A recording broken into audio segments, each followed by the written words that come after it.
Ah, we're live. And here we are. Good morning, everybody. Who's all here right now? Let's see. We got Penny is here. That is Dork Knight's mom. Andy Morrow from the UK. Good eye, mate. No, that's Australia. Fuck you. You're in the UK. We kicked your ass twice. We love you, Andy. Joseph Dredd is here. Let's see. Anima Confusa, love of my life, is here in the audience. Monkey Jeebus, thank you, come again, is here. Christian Delorme, another big fan of the UFO show, and from Canada, and he watches our show, both shows, and we see him a lot. But he watches the morning show, and he watches our Dangerous Nerd show because his boy is in the Canadian military. It's what we call Marine, right? Don? Well, all I know is the military, Gary. I think his son. Oh, Scott Lewis is here. Scott is also sitting 15 feet away from me in the living room. John O'Staines, what is up? And Decepticon's Cave of Comics and Toys. You're really throwing me with changing your name, Decepticon. It was hard enough to say Cave of Villains, and now you change it. You're fucking with us. I get it. And that is it right now. Our normal number of people will join us shortly, and we'll warm up a little bit here because we have a guest. Yeah. Don, your friend, you want to introduce him? Oh, can I really, please? Can I talk now? Come on, Gary. I can't help it.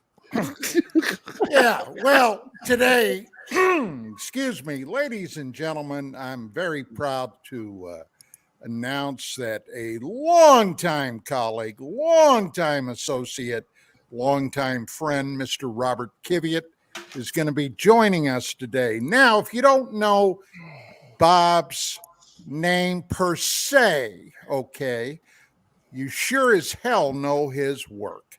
Amen. He was the executive producer and the guy that brought together Aliens on the Moon, The Truth Exposed back in 2014. Now, that first airing of that aired on the anniversary of the Apollo 11 touchdown on July the 20th. And we're going to be knocking that one around the park today for a while.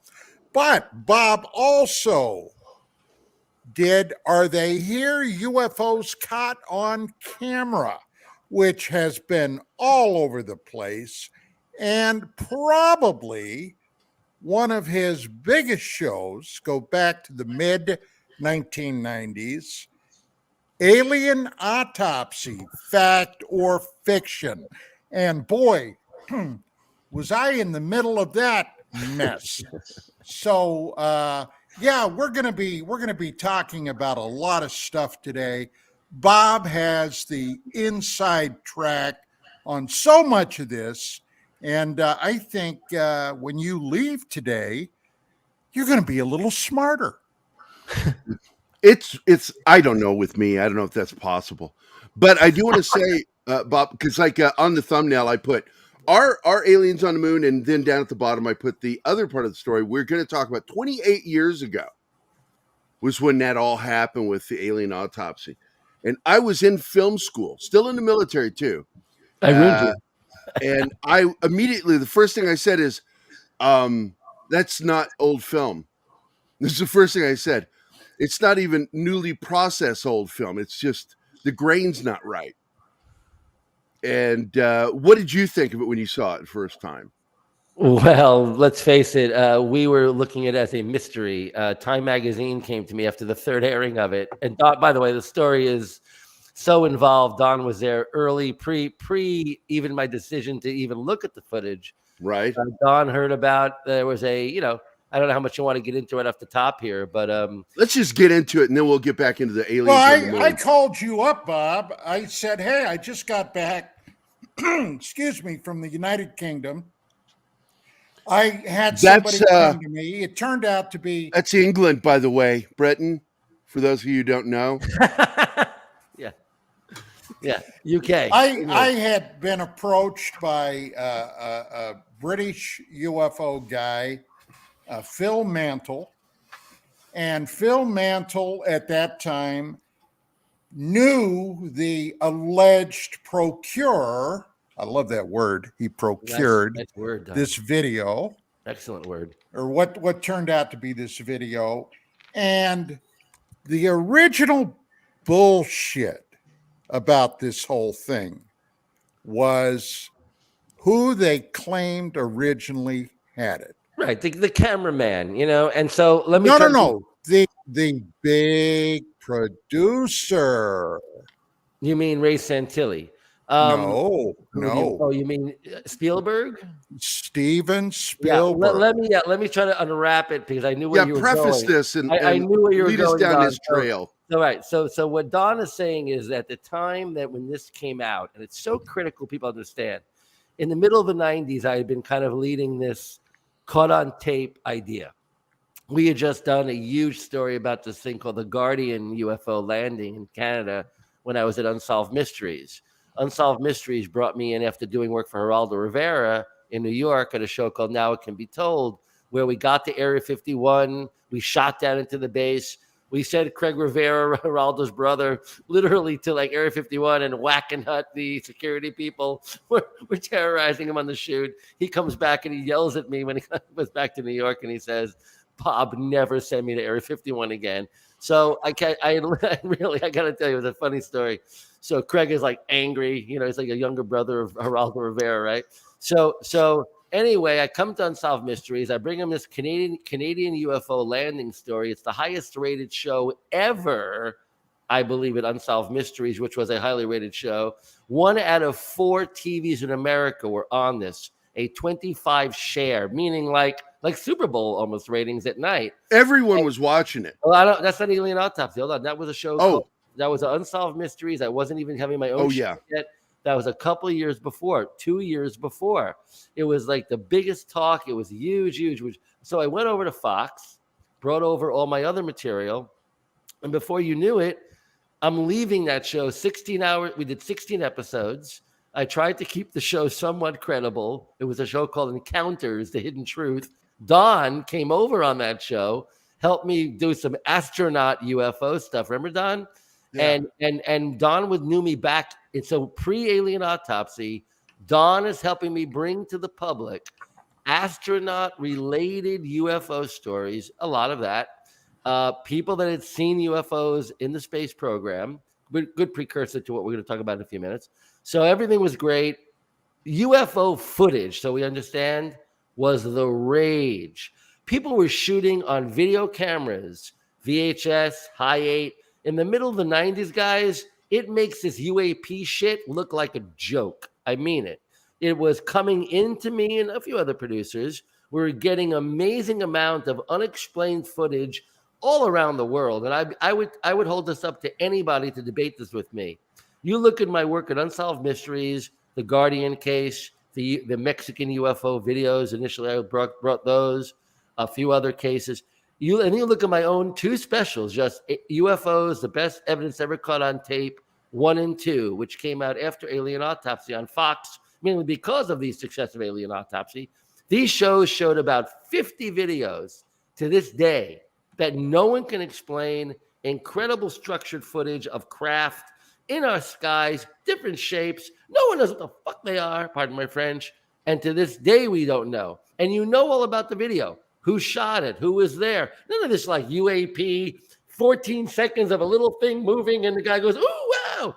Nothing. There's nothing there. So hold on. That's the environment that a rumor starts. Now, I had written for Omni magazine, a science magazine, and I'd written about the face on Mars. And I did a cover article about the face on Mars. So I was very aware of, like, scientific reporting about UFOs. That's sort of what I was trying to do, and still am trying to do. Journalistic, scientific reporting about what is true about these things. But Don's right. All of a sudden, middle of the 95, we hear Steven Spielberg is making a movie where he has recovered lost footage of the Roswell alien event. And it's going to show the aliens. It's going to show the autopsy. And we're like, what? So, of course, I start looking around, all my sources. Don's looking around. He had heard from Philip Mantle, this researcher in England, that there was somebody who had footage. Now, I could not link England to Steven Spielberg. There was no direct link. It didn't make any sense. So, ironically, Omni magazine, who I'd written for a few years before. Oh yeah, Omni. They Missed called that me. mag. Yeah, because well, anyway, Omni magazine. They basically called me up and said, "Do you know anything about this, Bob? You're out there in LA now working. I heard about you working on TV now. What is editor Erin Murphy? She says, do you know anything about this?" And I said, "Yes, I think I'm looking into it, but I have not heard anything other than what Steven Spielberg's people say." They said, "Well, can you check in with Spielberg's people? Because we're going to do it too." I said, "Yeah, I'll check with Spielberg." So I checked with Amblin Entertainment. They go, no. We don't have anything to do with anything like that. We don't know anything what you're talking about. We've heard about it, but we have nothing to do with that. That's nothing. We have nothing to do with it. Okay, great. So Steven Spielberg is not doing a film about lost footage of Roswell. Okay. So who is? Is anybody doing it? And out of nowhere, after Don had heard about it, a few other people had heard, some people in England talking about it. Some guy, a guy named Reg Presley, he's a rock and roller from like the 60s in England or some shit. He goes on a morning talk show, and the morning talk show in England like this, but like on TV, right? And says, "I saw this footage of the alien at Roswell." He's describing the footage. He's telling it how the creature's laying on a table. It's a darkly lit room, whatever. And that's all we know. And I have not heard anything else but secondhand information now. So I'm calling people going, some guy showed up on a live TV show in England claiming he's seen the footage. So there was a name mentioned. I knew the researcher, Colin Andrews. Of course, Darn knows who Colin is. Colin had seen the footage too. Colin told me about the footage. He says, "Bob, look, it's a dark scene." He says, by the way, Colin Andrews, top crop circles researcher, right? He's a crop circles guy, right? So these interrelated UFO, subject matters kind of link, as Don knows. And, Colin Andrews, being a crop circle researcher, had seen the footage. Apparently, he had been taken to some office, and they showed him the footage. All right. So now we know there's footage. Now we know there's real footage. We don't know what it looks like yet, but we know there's no Steven Spielberg involved. We know that. Hold on, it gets even better. So I decide, you know what? The other show, Encounters the Hidden Truth, is going off the air. A little Hollywood story. I'm putting my boxes together because we're leaving. I'm like the last, like the coordinating producer of the show. That was my title at that show. Right. You're literally like packing up. You're the last guy to leave. You're cleaning up the desks. You're picking up all the phone numbers you need. You're making sure whatever things are left. We're clearing out. We're striking the set. Clearing your hard drive, getting all that filthy porn. Exactly. Right. Whatever. It was 95, but not that much of that. But anyway, it was AOL and CompuServe at that point. You know what I mean? So anyway, they basically wrap up the show offices. And the other guy who was head of the show, was working very closely with me, Paul, pops his head. "Bob, what are you doing?" "I'm cleaning up, Paul." "So what's next?" I said, "Well, it looks like I'm going to England." He goes, "What for?"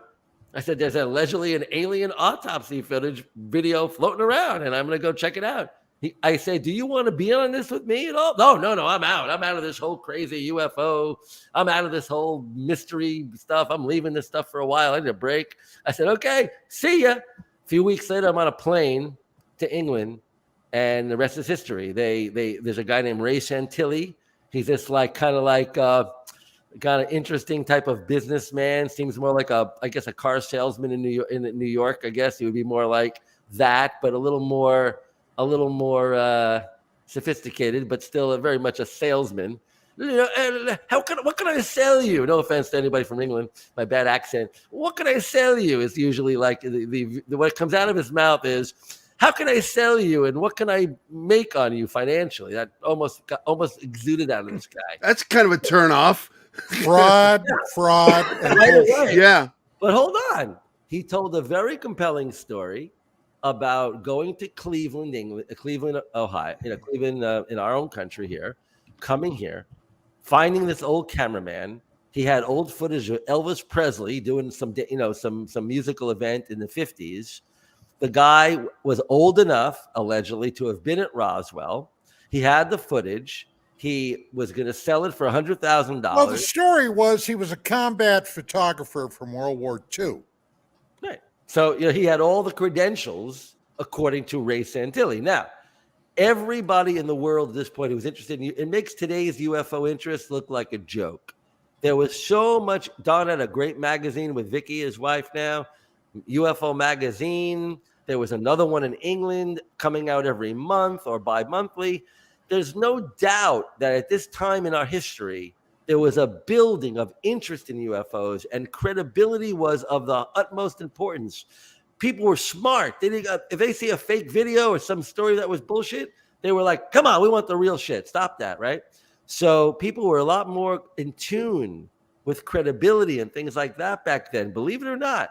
So because it was coming at a time when news was still real. There was a news business still. It wasn't like, today where the news business has gone kaput. We have an awful news industry right now, and anyone with a brain can see that. Yeah, journalism's dead right now. So we'll talk about that hopefully today too.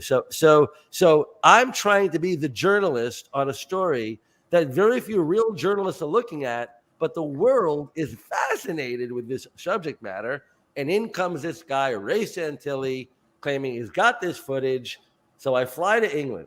The story was first he was going to come and bring it so I could show it to all the networks. I wasn't just going to show it to Fox. Show it to I used to work at NBC. Show it to every network I knew. Ray said, I'll bring it. Don't worry. So I'd already seen it. I knew what it looked like. And I had a feeling. Oh, no, I had not seen it yet, by the way, at this point. He was going to bring it. Finally, he says, I can't come. I'm having a huge screening in England, May 5th. You got to be here, Bob. I'll give you every opportunity to secure the footage rights, but you got to come, and you got to come on your own. I don't want you coming like representing. And I said, no, I'm not representing anybody. I'm coming on my own. So I came on my own. They bring me to a room. They show me the footage. It's not what I heard. I heard it was a dark scene with a sheet over somebody and like a big bulbous eyes, like an alien. You don't see very much, but you see a blinking light going, and it's a dark scene. Okay.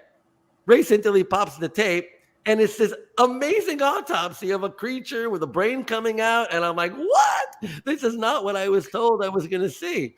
And Ray goes, well, I told you were going to see something way beyond. And he says, and we have Harry Truman walking around the scene. I said, you Harry, the president of the United States, Harry Truman in 1947, replacing, and of course, Roosevelt who died in office, right? So it's almost like, I can't really show me. You're going to show me Harry Truman walking around. So he pops in his tape, and it's just like, it's the same thing that they've been talking about, this dark scene. Aha, now this is a dark scene. And you see the creature. It's called the tent footage. It's a separate piece of footage. It's not the autopsy. It's allegedly the recovery of the alien at the crash site at a tent kind of like thing. And okay, great. So I don't know what to say at this point. I'm in London. I have jet lag still. I'm still trying to deal with it. I travel from LA to England. I'm like, I'm a little bit off my game here. So I said, let me go back to my hotel, Ray. There's a big screening tomorrow at this big Museum of London. Hopefully, we'll get a feeling from the rest of the world. 200 reporters or people are going to be there. So the next day, I get there. I'm the first guy there. I'm there early. I'm still like, what time zone am I in? Get my little coffee, little good coffee in England there. And I'm sitting there, and Ray comes in. The museum is empty. The projectionist is there ready to play the film. And they sit me down the front row. And I go, no, I'll sit like one row back. I don't want to be in the front row, okay? So I'm sitting in the empty, a moment where I'm in the empty theater. It's just me. And then they all start coming in. Everybody starts coming in. And before you know it, it's packed. And then they play the film. And everyone's kind of stunned at the after they see it. And everyone's like, before everything started, was there any talking? Did you talk no, to it anybody? was actually Ray just didn't even say, basically said nothing. It was like, okay, we're all here to see the film, play the film. Interesting. It was only 10 minutes, and the film actually runs 17 minutes. So they had some kind of a shortened version of it. It was I knew that because I just from talking to these guys. So overall, there was a lot of controversy. As we leave, there's a guy walking behind Ray Santilli, and he's walking with shaggy gray hair, and he's walking around. He's not speaking English. And I said, "Who's that?" Oh, he's the investor. He's the guy who gave us the money to pay the cameraman the money. He paid the $100,000. Aha. What? So he's walking around. We finally end up at a pub, a few people involved in this event. And this guy that had been speaking no English, nodding a little bit, making like he's speaking English, comes walking up to me now. He's taking off his jacket. His shirt's open now. His bust, he's Mr. like wearing his chains and whatever. He's Mr. Cool. He's walking up with two girls, one on each arm. These are two of Ray's assistants, by the way. Wow. They're walking up, and he walks up to me and he says in perfect English, "Bob, nice to meet you. Volker Spielberg." Volker Spielberg, a German. I go, okay, I tell right away, it's a little German accent. So I said, "So Volker, interesting. Don't speak English the entire time. Show up." And he says to me, "Bob," right? Doesn't miss a beat. "Bob, are you Jewish?" And let me see. You can't see today. I do have my little Jewish thing today, right? So I don't know why he said, "Are you Jewish?" I don't know. I look a little Italian. I don't know what. So he says, "Are you Jewish?" I said, "Yes, I am actually." He goes, "Bob, just so you know, as we look at this whole thing, there's a better chance that 6 million Jews didn't die in the Holocaust than this film is." Sorry, guys. It's all right, buddy. I don't know what did that. Hold on. Sorry about that. That's all right. So anyway, he basically says there are, to repeat, that very weird moment there. He says there's a better chance this film is real than that 6 million Jews died in the Holocaust. And I was like, Volker, what a start. What a start. So I said, "You don't believe 6 million Jews died in the Holocaust?" He goes, "Bob, there's no proof of that." And I said, "At this point, Volker, we're gonna agree to disagree, and let's just deal with this footage. Why you invested in it? Oh, you'll learn all that from Ray. I'm not going to talk about that, but I just wanted you to know. Nice to meet you." And I didn't have much contact with him after that. That was pretty much our big moment. And he was Mr. like coming out, showing who he was and all this crap. So he's the Volker Spielberg in the Spielberg story. So they managed to find a way to get a Spielberg in there just to give it credibility. And kind of the rest is history. That's some sneaky shit, man. Yeah. And by the way, I've always loved the name Spielberg, which in translation means play mountain. And it always, like, what are the odds that somebody named Spielberg would make a movie about UFOs in a mountain? So anyway, to get off and just to get to the good stuff of our talk today, I want to make sure we're clear. This was a fascinating moment, whether or not it was. It was just riveting. Are you kidding me? So I go, okay. So leaving England, the deal was I'm going back to England. I'm going to set up meetings at the 6 major networks at that time: ABC, Fox, NBC, CBS, UPN. There was a network called that, and there was something called a WB. So we were going to bring it to all these networks and give the best shot we could, who would air it, whatever. Everybody had a different idea. I got Santilli to bring a salesman. He wouldn't come. A salesman came to the meeting, the Fox network, and he came to all the meetings I had: NBC, CBS, ABC, UPN, and Fox. They all had meetings. Fox said, "We want this." They're doing the X-Files. It was natural. It was a complete X-File. It was like the utter X-File of all X-Files. In fact, Chris Carter at the X-Files, he ran the X-Files. I don't think he liked me very much because he always seemed to seemed interested in my work, but it was never like, giving me more. He actually told Fox, "Don't give Bob too many specials because they hurt the X-Files' credibility." because Ooh. you're looking at like things objectively in my work, and his is just, hey, whatever you want to say, make it up, whatever. It's all fiction. Who cares? But to me, that's a real problem. Fiction and fact have to be separated, right, Don? You can't have this like weird moment of, well, it's fiction. I don't know. So basically, in a way, Chris Carter was trying to sabotage what you were doing. Chris Carter absolutely sabotaged me. He told Fox, please don't give Bob too many specials because it will hurt our show. Wow. Now, hold on. They lied for a while. First it was, no, Bob, that's not true. They never said that. I had a friend who worked on the X-Files, Howard Gordon, who just had a new show called Accused, which is on Fox that aired the football games. A good friend of mine, buddy from New York, high school buddy, longtime buddy, childhood buddy. He literally told me behind the scenes, Bob, I'm telling you, Chris is telling the network not to give him. And by the way, Chris even made a two-part X-File about an alien autopsy film. And in that actual episode, Gillian Anderson playing Scully says to Mulder, he gets a tape in the mail. It's an alien autopsy. And she says to Mulder, Mulder, that's even cheesier than what was on the Fox network. She's in the show. In the fucking show. I remember that. So anyway, I have another moment. Alien autopsy was mentioned in Seinfeld. Do you guys know that? No. Kramer, it's on an episode called The Package. And Kramer is sitting on a bench opening up the episode. And you can watch it on Netflix. Go to season 5, episode 8. And there's Kramer sitting with Newman, the two characters. And Kramer's reading the paper. And Kramer goes, you really don't hear much about the Bermuda Triangle anymore. And then he goes, it's that damn alien autopsy stealing all the headlines.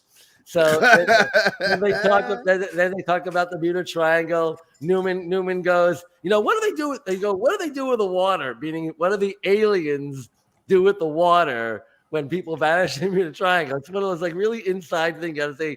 And then Kramer says something like, oh, the water, whatever. And they go back, and then Kramer goes to Newman, oh man, I'm so sorry, guys. I don't know. It's my son calling from college, believe it or not. Well, I'm going to take this moment to point out some things and greet our audience again. On air. Do not call me for a while. Goodbye. Enough. I've had to tell my kids that. One, I want to let everybody know that in the United Kingdom, the big difference between British ufologists and American ufologists is pinkies out. What does that mean? The British drink with their pinky out. Okay. So let me finish. So where was I before I got rudely interrupted? My son, by the way, graduating college out in Boston. Big sports management guy. He's going to be taking over probably baseball team soon. So anyway, but he's working hard right there. Anyway, he's a huge important thing in my life, as Don knows. I have two great sons. So anyway, and they're very into all this stuff, by the way. So where was I in that trek through my crazy world here of? Well, the last thing I remember is Newman and Kramer. But, okay, great. So Newman's sitting there, they're debating the Bermuda Triangle. What happened to the water? And Kramer goes, "So what do you think of the alien autopsy?" And Newman goes, "That's real." And Kramer goes, "I think so too." they both thought it was real. Now, hold on. At some point, we knew it was something.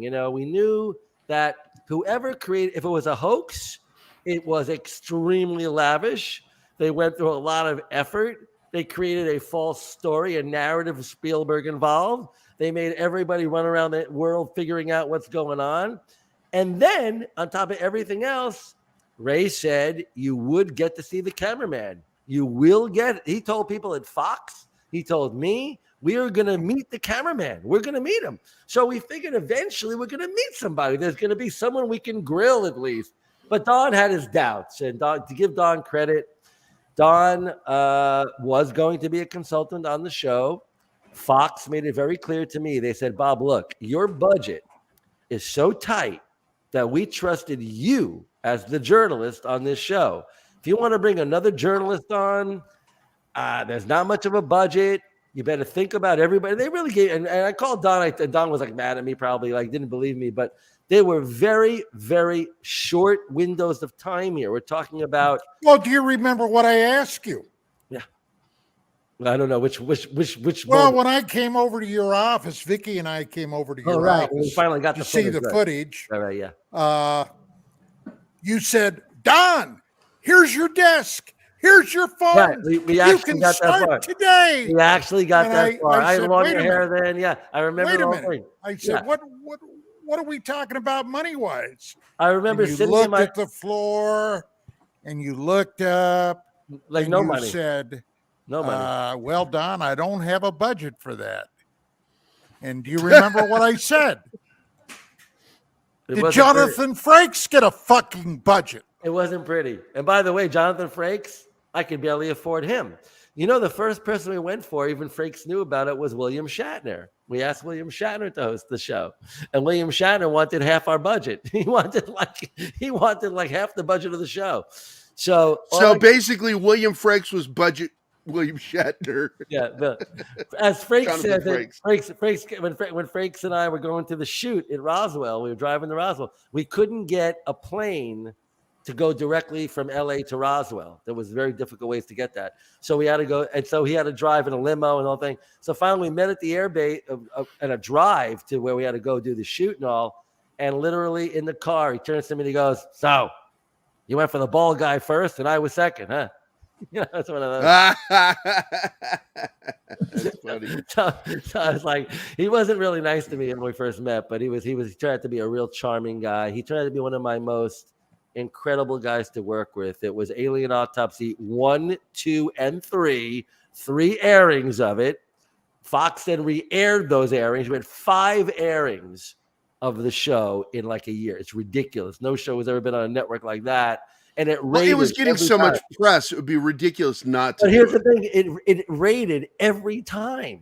In other words, it got like 10 million viewers every. It ran like 15 the first time, 10 and 10 and 10. And by the way, to this day, it is considered the highest rated one episode thing ever to be created at a Fox. Now, Bob will tell you that after all this happened, and he, in fact, put Fox on the national and international landscape. I believe that. Okay, more so than many.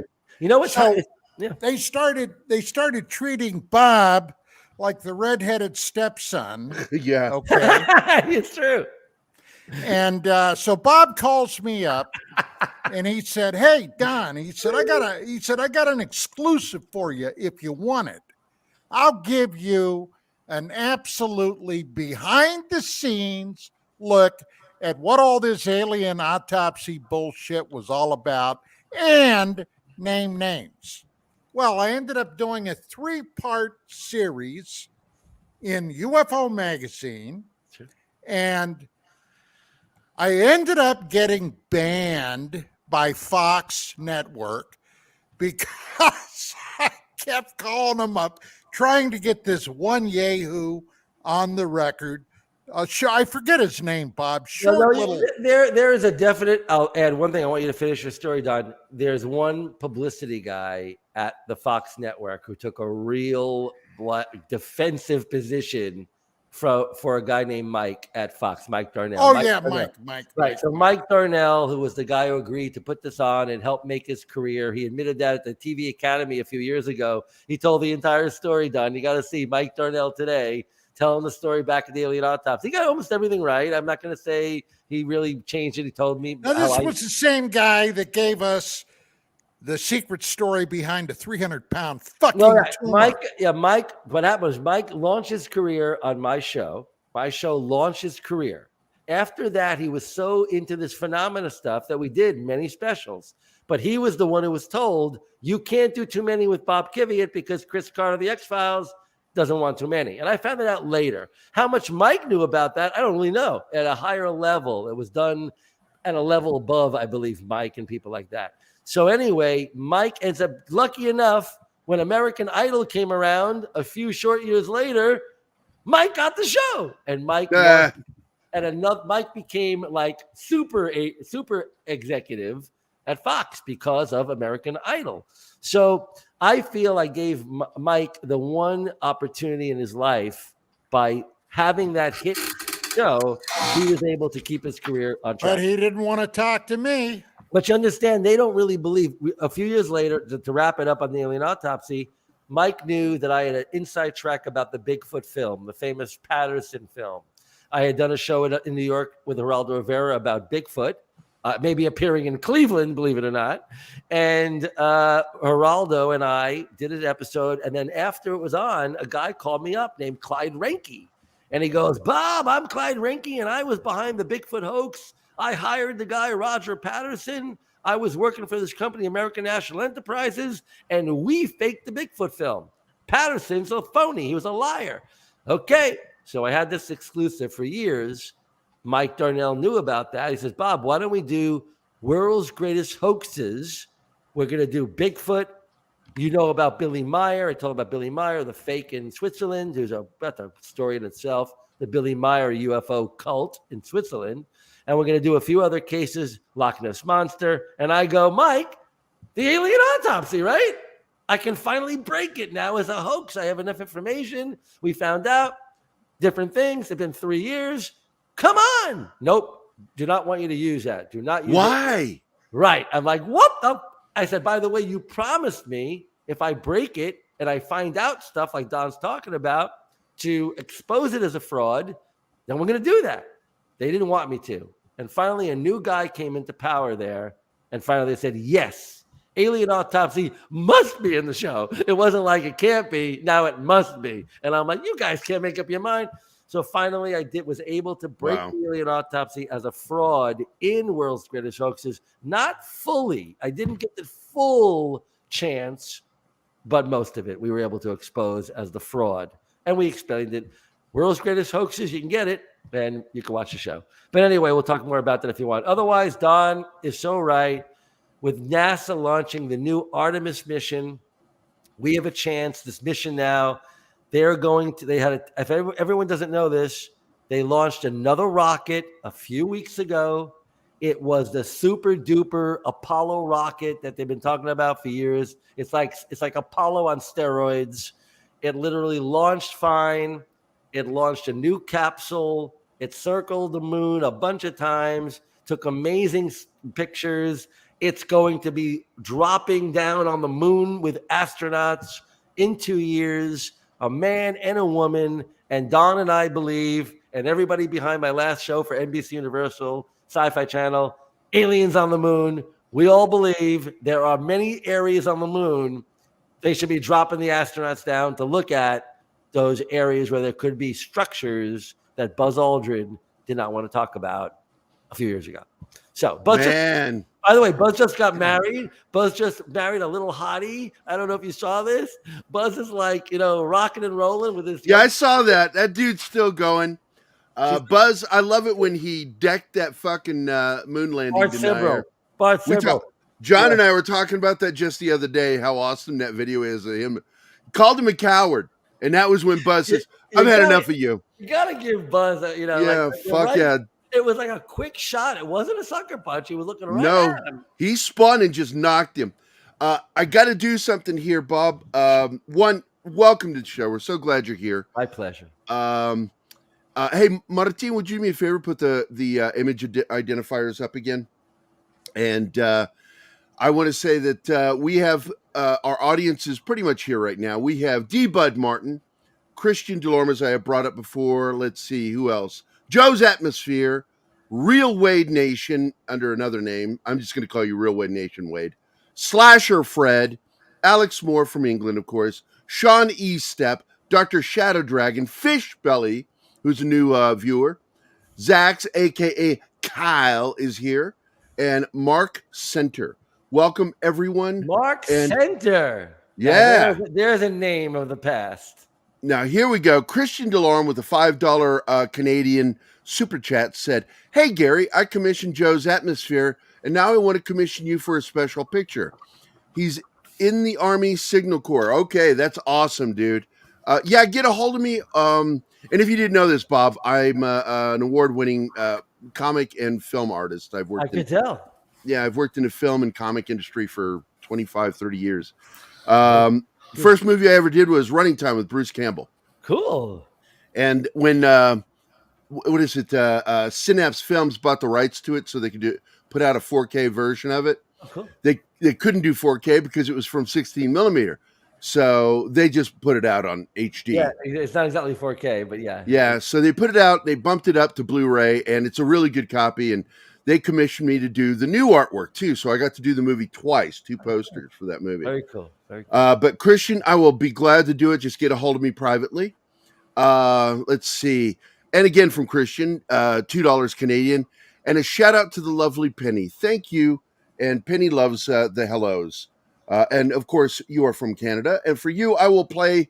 I wish I had a really good video that had alien autopsy kind of stuff for today, but I'm going to play this one. Here we go. Answer the goddamn question. When are you coming? Hopefully within the next 48 hours. 48 hours? I realize you must have gone through hell. Gone? Bitch, we still here. That is your thank you video for your 2 super chats. Let's see. We get some more comments. Let's get to them real quick. We have a wonderful audience, by the way, Bob. Just some of the best people. Do you guys know who Mark Center is? But you mentioned Mark Center. Do you have any reference of who he is? I have no idea, but you know. Who is it? Mark Center was someone who was very involved in trying to tell, if it's the same Mark Center, I believe it is. Yeah, it is. Very focused on the alien autopsy case. Tried to get special effects people from around the world. Oh, Mark, I hope I'm telling the story right. Tried to get my TV staff, my production staff at Fox, anybody who would listen. He was trying to remind everybody that, special effects people claim they can make this easily. And, basically that's the context, that special effects people would step up now all over the world now and study this. When Time Magazine wrote the story of the full page article about alien autopsy, they talked about this being, they said, a home movie stirs the liveliest debate of any home movie since the Zapruder film. Right. The JFK assassination film. So Mike Darnell and I at Fox, we were like, we knew people would want to see it, but we didn't realize they want to pour over every frame. And people were pouring over every frame, and Mark was one of those people. And they were finding all kinds of areas in the film that Mark, I think, was one of the people that brought up the fourth wall idea, that you never see the other wall, which means you never show the set. So right. So the cameraman is being very careful never to reveal what the set, you know what I mean? So yeah, because it was a real ship in the bottle moment. Yeah. But hey, if you want to invite him, send that the email I sent you. No, I'm not sure. I just wanted to make sure people knew that, if he wants to join, no. Gary, Mark is my buddy, and I told you about that from day one. All right. So that's how he's been here before. But I've killed a lot of brain cells. Yes, you have. But I want to get back to these. Monkey Jeebus wants to know, Bob, do you know about Gary's backdoor exposed? It's a joke that's been going on since forever about my backdoor. I don't get it. I would love to know. No, you don't. Super Hope, we talk with Mr. Kiviat lots about alien autopsy. What a great and complex story. I concur. Slasher Fred. Not over, by the way. I want to make sure we cap that, and I want Don's opinion on it. I feel like there's a little bit more we need to talk about, too. Well, on the original Mighty Morphin Power Rangers series, the main antagonist, Rita Repulsa, had her headquarters on the moon. Okay. Thanks, Slasher Fred. I don't know this one. Do you guys know what this reference is? Alien autopsy looks like Shane Davis naked. I don't know what the hell that is. It's a Monkey Jeebus comment. No, but what is funny? The show is Saturday Night Live and NBC. Yeah. So it's been on forever, right? So right. back in the day when this was on, they decided to make a joke about it. They showed a picture of the alien autopsy, and then this guy Kevin Nealon was doing the weekend update at that time, right? And he goes, and as we see a picture of Mike of the alien autopsy laying there, the alien, he goes, Michael Jackson was seen in a hospital room the other day. Michael, yeah. Kevin Nealon was hilarious. The joke was just amazing. The second day he said the alien to Michael Jackson, it looked like him. But then it was like, they did not clear the image. They didn't call my people or Fox to clear the image. So then they made it up to me to let me come to that show whenever I wanted to come throughout the years. I went like 3 times with my girlfriend. It was hysterical. Yeah. So anyway, but I want to get back to one thing. Don knows this history better than anyone probably. In the 1970s, there was a guy named Ward Kimball. He's doing all these animations for Disney. A lot of the characters that our kids and us and whatever love, little characters, we all know them, Disney characters. He drew a lot of the famous characters. He claimed at lectures after his time at Disney that in the 70s, the government brought Disney company images of UFOs, aliens. They were going to do a big coming out. According to him, the government wanted Disney, maybe Walt Disney himself, to figure out how to break the word to the world that UFOs are real, aliens are here, and the government wanted Disney to be the kind of like broker of that information and carefully sanitize it for the public so that we will not freak out as a race of people that were being visited by unknown beings from another world, whatever. So Ward Kimball claims there was a film just like this, and they were shown like this type of footage, right? The story goes beyond that. There's a guy named Michael Maloney, a Royal Academy photographer for the Queen of England and many people in England. Michael Maloney, there's his name. Go check him out. He claimed in one of my later update shows I did called Alien Autopsy, The True Story. There's a story about that we could talk about. They wanted to make a movie in England called Alien Autopsy in 2006. They wanted to make a joke. It was like a comedy called Alien Autopsy about the film, about the whole story of me, Fox, the whole thing. They did a mock movie about the alien autopsy, believe it or not, in 2006. I was doing a documentary behind the scenes showing the entire hoax. I've actually seen it, by the way. Yeah. I was doing a documentary for Channel 5 in England secretly. It was going to air in 2006 in England right before the release of Alien Autopsy. Channel 5 was going to break it in England, and they killed it in the middle of production because Warner Brothers in England threatened through Santilli we would be sued, or they would be sued. And what a crazy thing that Warner Brothers got them to cancel my special, which damaged me, you have no idea, money-wise, every-wise, in 2006. So we were trying to show the public the truth of Alien Autopsy, while another group called Warner Brothers in England were trying to continue the fraud. They claim there's real film that they had. They had film, but they had to fake it a little bit fake it a lot with a special effects guy to emulate what was on the original film. Oh, I get it. So it's not fake. You reconstructed what was really there. But the real story behind the scenes is that Disney and people at Disney in the 70s claimed there was film like this. And this wild story, Michael Maloney, the press photographer from England, claimed he was in here in the 70s in California, where I am now. He was going around the Disney people. They were talking to him on the sets of Disney. And an animator said, I want you to come to my house. I want to show you something. And they showed him the Autopsy film. Now, get this one. The Autopsy that they had, according to this guy, Michael Maloney, was looked like the Alien Autopsy we had, very similar to what we aired on Fox. However, on the floor was a living alien, writhing in pain, kind of like there was some sort of telepathic thing going on between the dead one or dying one on the table and the living one on the floor. And Michael Maloney says it was unbelievable. When he saw the Alien Autopsy on Fox or in England, whenever they saw it, he said, that's the film, but it's different. It looks different, but it's so similar. And the other was in color. So that's the story that I believe will keep the Alien Autopsy story alive forever, because that Disney story will not die. The question is, why would Ward Kimball, a famous animator, a guy who's known for doing some of the most interesting things for our young people of our world. Why would he make up a story like that?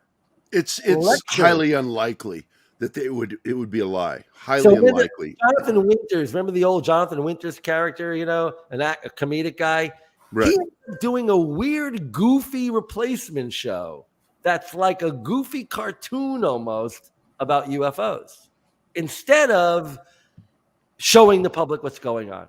Now, the characters that just broke this crazy stuff years ago, New York Times did in 2017 about the UAPs, that's all playing off that same idea that there's there's a secret cover up and it's all keeping it secret and it leaks out just a little bit. But that's not what happened with those videos. Those videos turned out to be nothing more than explainable videos. And the people behind those UAP videos and all the stories are grifters. They're people who've entered into the political and UFO maelstrom, and they are milking the public for money. These people are going to be exposed in a new movie I'm doing, which I'll tell you all about. So that's a movie called Ufolotics we're working on, and it's going to be a major feature film. Oh, we got to have you back then. Yeah. We do have a couple more questions for you. Why was the original film footage, and it's from Mark Center, with the image of the alien never date tested? That should have been the deal breaker. Great question. The only way we could have tested the film with the owner of the film, Santilli, would allow for a puncture to be put into the film in 1995 anyway. In 1995, the only way you can test the film is to do a puncture into it. Now, we should have easily been able to get that. Instead, because we're on a very tight crunch, we had one deadline. Everybody had to air the show. Around the world, other countries bought their own footage rights. We had Fox America, North America, Canada. We had the major American market.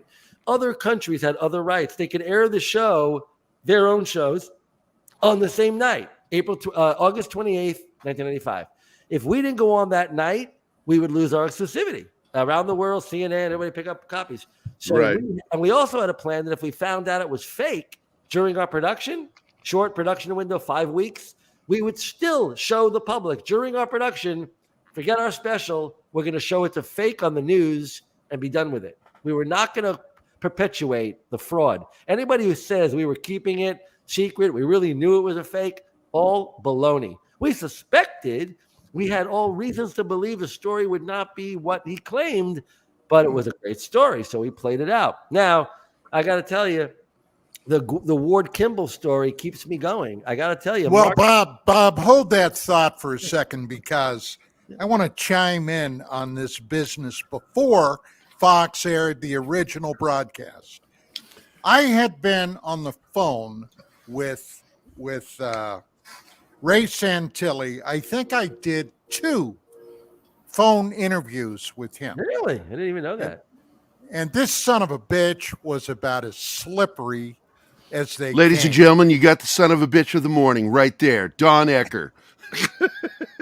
Ray was slick. I would say more slicker than he was. But here was the deal breaker for me, because they put out allegedly a statement from the cameraman, and I had gone so far. I discovered here in LA there was like a fraternity with camera men, combat camera photographers from World War II.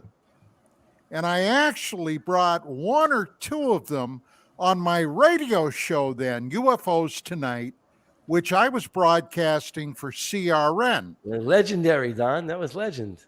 And I brought these guys in and I pumped them, because if this cameraman was real, they would have known who he was. And they didn't have any clue. What Mark Center was asking, I think, off camera there, was that why didn't we test it, even with military people? We had one guy in our show, Ryan, as you saw, he was a cameraman too, and he gave it a very positive review. Now, hold on. So you go through all that. We had a really good cameraman from World War II who thought it really looked right. And even though it was going out of focus, he said it would do that in 1947. So hold on. Everything you're saying is true, but I will say this. The debate came down to what Mark Center was just saying.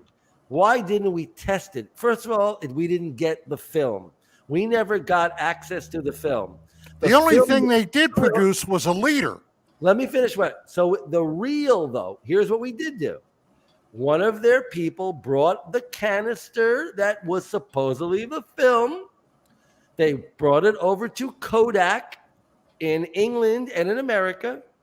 We had a guy named Larry Kate from Kodak on camera saying the film had a triangle and a square on it, the edge code. The edge code was 1927, 1947, or 1967. That's pretty good. Here's what he didn't do. He didn't unspool the entire reel. So the leader might have been fraudulently added to an old 1947 film of whatever. Mm-hmm. We don't know. It was a very slick, I would say Santilli was a slick guy.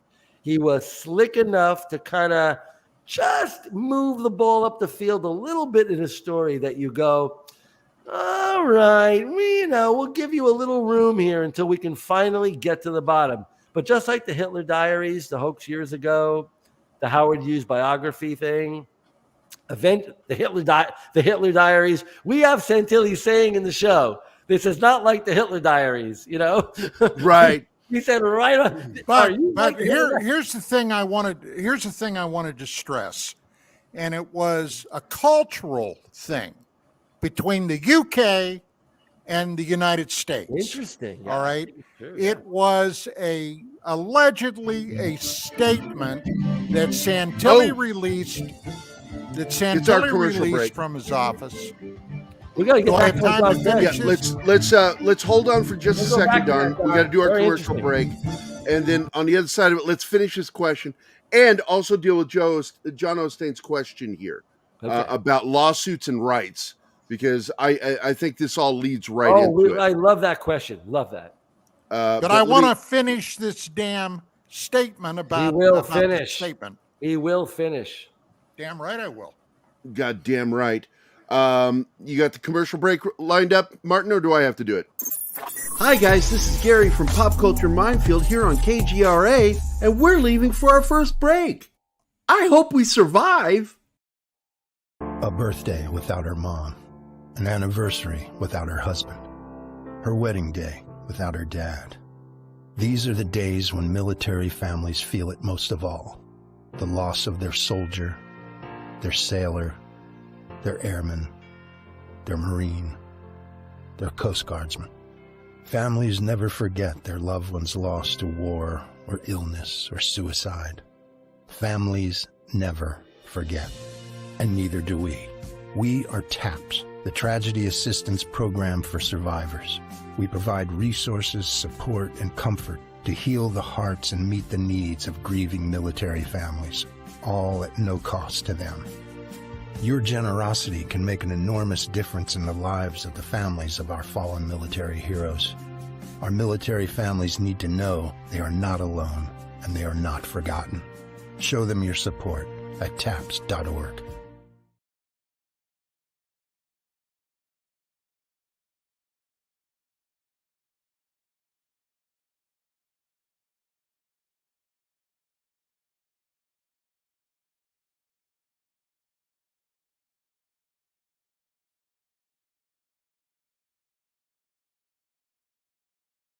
Question facing humanity is on.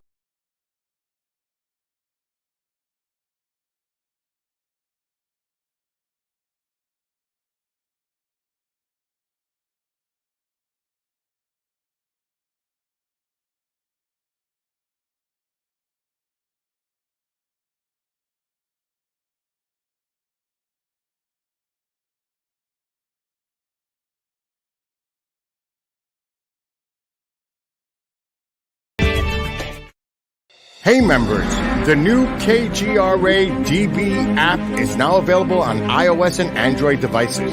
Gain on-demand access to any KGRA DB programming. Download any show directly to your mobile device to listen or watch on the go. Go to the App Store and search KGRA DB. Oh wow, we survived. Welcome back to the commercial break. Now for some more pop culture minefield on KGRA. All right, now finish your thought, Don. Okay, so this statement is released from Santilli's office, allegedly from the actual cameraman, okay? The guy that allegedly shot the alien autopsy. Right. As soon as I read it, the second I read it, I knew it was pure bullshit because all the phraseology in there was British. For example, when an American soldier, sailor, airman, Marine joins the military, he says, I joined the service. I joined the Marines. I joined, phraseology along that line. He said The whilst. cameraman, Whilst, W-I-L-S-T, right? Whilst. And we don't say that here in America.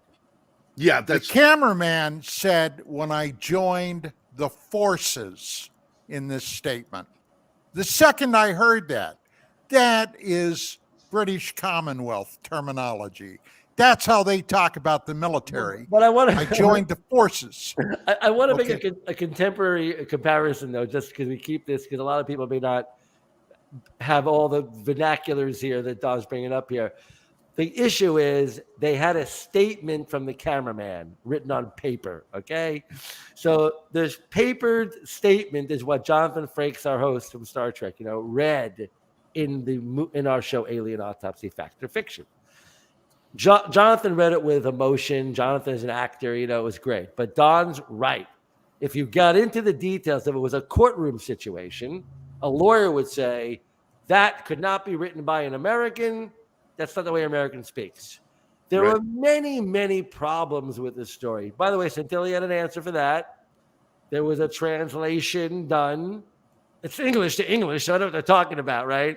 But there was sort of like the cameraman gave the information to them, and they then wrote it down, and therefore the whilst might have been the assistant who did the actual transposing of what the cameraman said on the audio or on a phone call, whatever. There were problems with this story, but I want people to understand this. Compared to the crap the New York Times reported back in 2017, that UAP bullshit, which you'll be hearing about on my new show, it is not even close in comparison. We were on top of this. We had details. We had background information. There was a lot to check, but there was a lot there to get into. This other story the New York Times broke had no information, no corroboration, nothing at all. If I brought those videos that the New York Times promoted into Fox back then, they would have thrown me out of the office going, we don't know who shot it. We don't know what Navy was involved. We don't even know if the Navy was involved. We don't even know what year that was. We don't even know what we're looking at. No one even knows what they are. We don't even know if it could be a test. We don't know. Bob, when you figure it out, we'll make a show. That's now, 5 years later now, we now know the New York Times blew it. The entire story they wrote is bullshit. Hal Puthoff, a well-known scientist. No, he's a government grifter. He's been grifting for years. Psychic warfare research, grifting. There are people who believe in psychic power and stuff. There's no proof of any kind that you could point to that humans have psychic power. When you analyze it, well, I got to disagree with you there, bud. I want to make sure Don understands what we're talking about. I got to disagree. When the government tested this psychic power stuff, they brought in people that were very famous for psychic ability. That's fine. Whether you can teach that to other people and make warriors that could punch clouds with their mind and assassinate people with their brain and kill a goat by destroying the heart with a brain meld, that's the stuff we're talking about, Don. Not whether Uri Geller or our Ingo Swann, who we know, who have a special ability. That's one thing. But to teach it and study it and claim the evidence is overwhelming so you get more money for your testing other people, that's the bullshit to grip. Well, I don't want to go into the weeds too much, but Uri Geller, I would never include in that group. But Don's going to say there's evidence that these people are amazing. But even if they are, these are individuals that may have some kind of an. No, I know you. What you're saying is it's an ability not transferable. We don't even know yet. But hold on, Don's right. There's some amazing things these other people. I agree. I've seen some stuff. Everybody to an extent has some psychic ability. I used it for years when I was a detective, and I didn't even realize what it was. But Don, you know that UFOs are a real phenomenon. We know that, but that doesn't mean you go and you say, you take that interest the public has, and then you milk it and you drag on the research. I'm not arguing, Bob. But that's the grit. But this is the grit area. How put off is a grifter. I'm not. That's not what I'm arguing. But here's the deal: when the grifter then gets a team together, and they grift together to form a stock scheme on Wall Street called TTSA, and the New York Times blunders through it and doesn't even know the story they're working on, and I have to be the one to correct them? That's embarrassing. By the way, you know what I believe? I'm not a big Donald Trump fan. I'm from New York, and there are reasons. Anyone from New York who knows about Donald Trump for years knows that. But when Donald Trump said, the New York Times is a joke, a regular journalists are a joke, he got away with it because he's partially correct. Do you realize where our journalism is today? Let me tell you, I'm come from Nassau County, New York. Nassau County, New York on Long Island just had a scandal going like you'd never seen. A guy named Santos runs for Congress, lies completely about his background. I mean, completely everything. College, background, family, he was arrested somewhere, everything he lied about completely. This local newspaper in New York, a local newspaper, a little minute rag, we call it, right? They were trying to break the story for months. Nobody wants to hear it. When finally this guy gets elected, they're trying to get him out of Congress now. He's a complete clown, this guy Santos, right? Bottom line, it's tough to get a guy out. When you get a guy in, now all of New York, like the prosecutors are trying to prosecute this guy. But here's the sad thing. The New York Times writes a story after it, like, check out all this background. Where were they then? Where was the real newspapers when this guy was running for office? So when our country was formed, they made the news media protected. The only business in our Constitution that is protected is journalism. And look where our Constitution has led our journalists. We're nowhere. They offer no money. Journalists are paid next to nothing compared to most other things in this world. They're paid less than teachers, and teachers are paid next to nothing. Journalists are treated like dog meat, and that needs to change in our country. There's so many reasons I could say this, that the alien autopsy, a great example. We were doing a story. Everyone should have been doing that story. It's a fascinating story. Why not do it? They had their nose turned up then, the news media, and now it's gone the other direction. Now anybody can put out anything they want on the internet, and good luck trying to figure out if it's true or not. Good luck. Yeah, I can't argue with that. Journalism's been, I mean, we've had trouble with it since the beginning. I mean, all the way back in the 1800s, we had the muckrakers, you know. Journalism has been just chock full of people with agendas. And that's where you have a problem. The minute you have a journalist with an agenda, integrity goes out the window. It's the opposite. These people have become pundits. They become even worse. Yeah, the pundit. Yeah, they are like rabble rousers. They're not journalists. You know, CNN has a 3 hours a night. Fox News has 3 hours a night. I don't care what their proclivities are. They're pundits. Back in the early to mid 90s, I was very close friends with, and Bob knows him, Dwight Schultz, the actor from the A-Team, from Star Trek, you know. And he used to say that journalists report the views, not the news. The views, their views. And I kind of thought he was a little reactionary at the time. But my God, he was prescient. He knew what he was talking about. Well, hold on. You know, Don, he was talking about a time. So you're talking about the early 90s, right? Right. The early 90s, we were seeing the bastardization of the news business. We were seeing that it was now a business. It didn't mean anything if it didn't rate. If you didn't get ratings on your news, then your business model was bad. But a few years before, the 60s, 70s, when I grew up, Walter Cronkite on CBS, Tom Brokaw maybe on NBC, whoever guy was at ABC. Edward R. Murrow.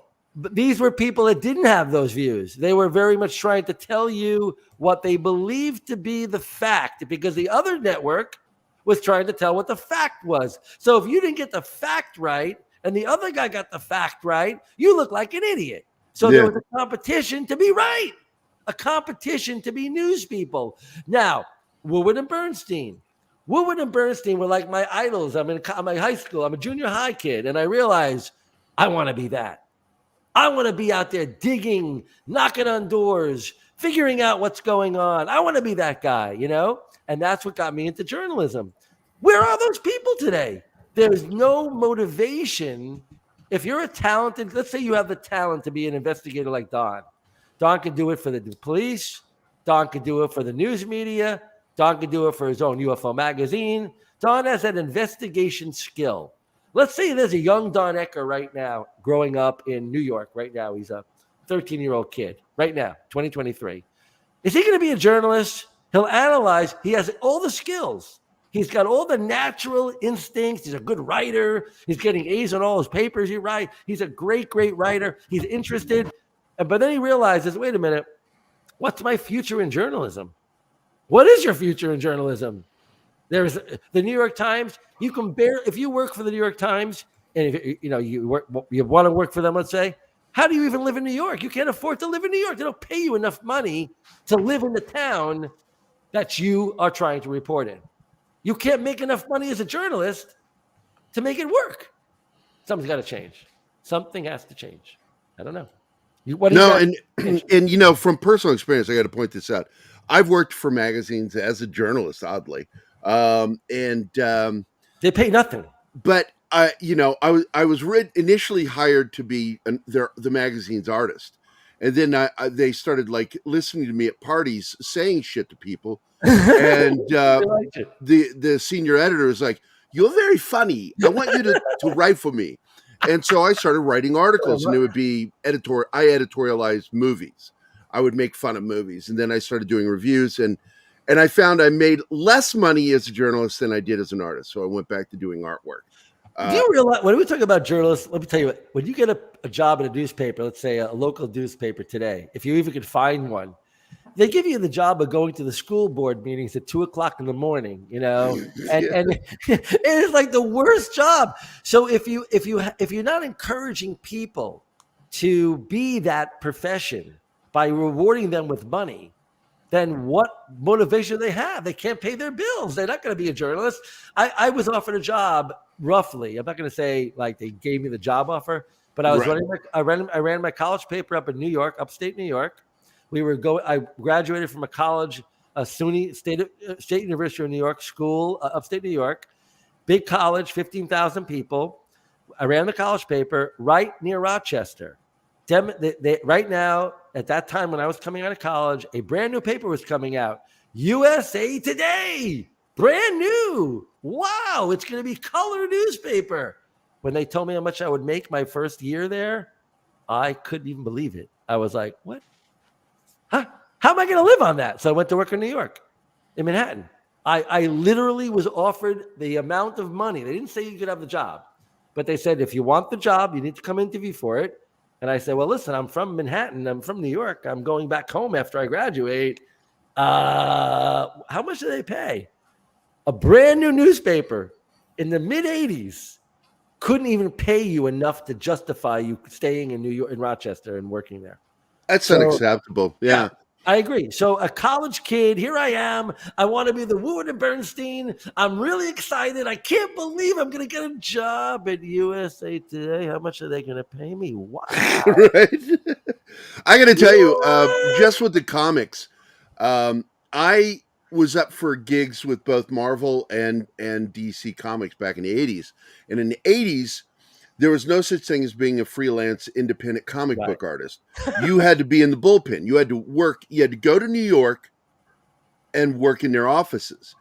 And these guys were living in group homes because they couldn't afford off the money they made. And so I remember Marvel sent me a form letter when I said, no, thank you. I'm not moving to New York.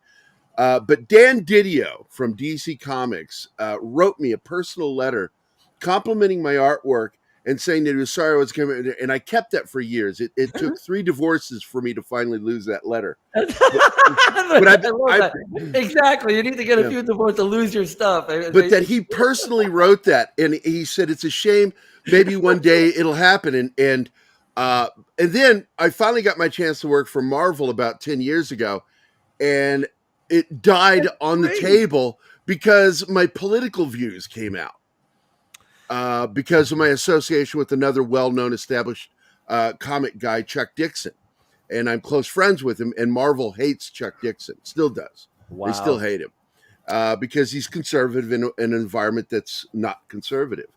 And so, first it was having to live there, then it's that, and I just do this now. It's so funny. This is my future. But creative people living in group homes today compared to, get this one, YouTube people making cheesy videos that are claimed to be documentaries and whatever. Right. If you heard this, like, representative, we're journalists. If you heard what they're making on some of these videos, you wouldn't believe it. The amount of money that the algorithm is weird. Yeah, it is weird. John, yeah, I agree. Some of the money they're making is it's so scary. You're talking about, some guy showed a video recently that he made $4 million in the last 3-4 years doing nothing but like just the most ridiculous videos. So if you kind of blend, you get somebody with a little bit of experience with CG, and it's all about fucking around. But I do want to throw these out there because I have an image here I wanted to share. That wasn't UFO. I don't mean UFO. I mean just videos in general. That wasn't UFO. Right? Oh yeah. Well, I mean, even the cryptid shit, it just frustrates me. John Osteen says, I always love the picture and story of the Mickey Award from the UFO conference with Don. Here you go. Straight from Don. Boom, baby. I love that. I love that. And I love the story behind that, too. But the backstory is the real kicker. All right. I know. And then John also says, I wonder if Don knows anything about Disney's interest in UFOs. Don does. Then Mark Sinner says, does Bob have a view he'd share in public about Cal Korff's very checkered past, fake secret agent, blah, blah, blah? What, as the grand master of the show, you tell me, should I answer that question? Goddamn right. Fuck it. All right. Fuck yeah. All right. Here's the deal. All right. Here's it. Don, I like edgy. Don knows Cal, I'm sure, a little bit as well. Cal is a very interesting character, and I'm going to give him a little bit of a send up here because I know Mark is probably looking into the more recent and definitely up and down stories about Cal. Well, but let me just say this. Cal's a very interesting guy. Before Bob starts, Cal Korff is a fucking lunatic. Okay? Right there. Fucking lunatic. Insane. Out of his mind. He's a fucking disgrace to the human race. Now, Bob, go ahead. Well, I don't know how you can follow that with too much, but I will say that I will say this. Cal, Don's kidding. No, I'm not kidding. Here's the thing. Cal is probably one of the earliest researchers. That's Cal right there. That's Cal in my show, by the way. That's Cal in World's Greatest Hoaxes. See the fox at the bottom? Yep, I saw the logo. On. So Cal, look, let's give credit where credit, Don, please. Credit where credit is due. All I'm going to say is this. He was one of the earliest young, researchers in high school, hanging out with Stanton Friedman and these kind of old-time UFO researchers back in the day. He became very, very convinced that most UFO cases, not all, but most are frauds or misunderstandings, but a lot of fraud. And he became very, very focused on debunking things. That's fine. He debunked the Patterson film. He debunked Billy Meyer. He was well known for these things, so he was very much a right guy to be in World's Greatest Hoaxes, and he deserves credit for those things. Outside of that, if Don wants to say why he feels what he said, if Mark Center wants to bring up his checkered past, that's up to them. But I don't know him to have a check. Well, let me just say this. I did a major expose on Cal Korff Okay. and his shenanigans. Okay. He decided Yeah, but were they cheeky Initially- shenanigans? They checkered. initially to come after me when somebody had asked me Oh, online if Korff ever worked at Lawrence Livermore National Labs. And I said, well, quite honestly, I don't know, but I'd have to say I doubt it. Okay. Well, that was the fuse that lit him off to come after me. He came after me. Now, somebody comes after me. Hey, I'll play. I've been in that sandlot before, sweetheart. And we can do it. All right. Well, he started harassing me. And then he totally fucked the pooch. He impersonated a lawyer. A very I know this prominent story. Yeah. lawyer, okay, that He what? charges $5,000 a day to even talk to you about your legal case. He impersonated this guy, sent me a legal letter, Cal Korff, not the lawyer, Wow. okay, threatening me after I did this expose. Wow. So I get on the phone and I call this lawyer up. And I said, hey, and I got his answering machine. I said, hey, my name is Don Ecker. I was the director of research for UFO magazine. I do this radio show, and I told him about it, Dark Matters Radio. And I understand you are sending me a letter to cease and desist on behalf of Colonel, military rank, Cal Korff. What? Guy immediately Colonel? calls What? me back. That's checkered. He calls me back and he said, I never heard of this guy. Okay, great. That's all I needed to know. Shit, it's on. Yeah, that's all I needed That's to wrong, know. Don. That's wrong in every way. Oh my God, this Now, is this great. is Cal Korff, fucking insane lunatic, to think he could get away with that. All right. Well, at the time, back in the mid to early 2000s, this guy was on a rampage for everybody, anybody. He had Art Bell, the infamous, famous radio host of Coast to Coast, threatening to sue Cal Korff, okay, which is another story that we don't have time for today. But Bell got this maniac on his radio show to publicly apologize to his millions of listeners for something that Korff claimed about Art Bell. So yeah, this guy, he's a lunatic. All right, that's nothing more I can say. Is this what you said to him? I'm just curious. Some crazy someplace else. We're all stocked up here. Pretty much. That was it. All I want to know is, sorry. Mark Center, Oh my God, John's here.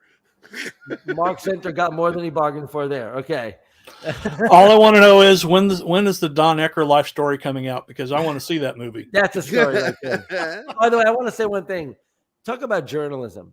When I was back in New York and I was segueing, I did a journalistic kind of like little U-turn. I did not take the job at USA Today, though I was never really interviewed. I just said, that's not going to work for me, that money. I went to New York and worked in advertising for a few years. And then I decided to go back to journalism, my heart, my soul. And I sold an article to Omni Magazine, and that kind of launched me, work for newspapers to get my chops back and all that stuff. But Don Ecker and Vicky Cooper, okay? All I knew was I was this kid from New York, like 29 years old, moving to LA, 30 years old, and I'm literally leaving my heart, my New York, all my thing, and I've got issues of UFO magazine from a place called Sunland, I think, in California, in my briefcase as I fly across the country. It was the only magazine as a journalist that I felt I was becoming now, full-fledged journalist now. I really valued UFO magazine. So one of the first calls I made when I went to Unsolved Mysteries in Burbank, California is to Don and Vicky. And I said, guys, I've been reading your magazine since I was like almost out of college almost. I had a magazine edition of their from 1986, right? Yeah. They did a story about the Voronezh case in 1987.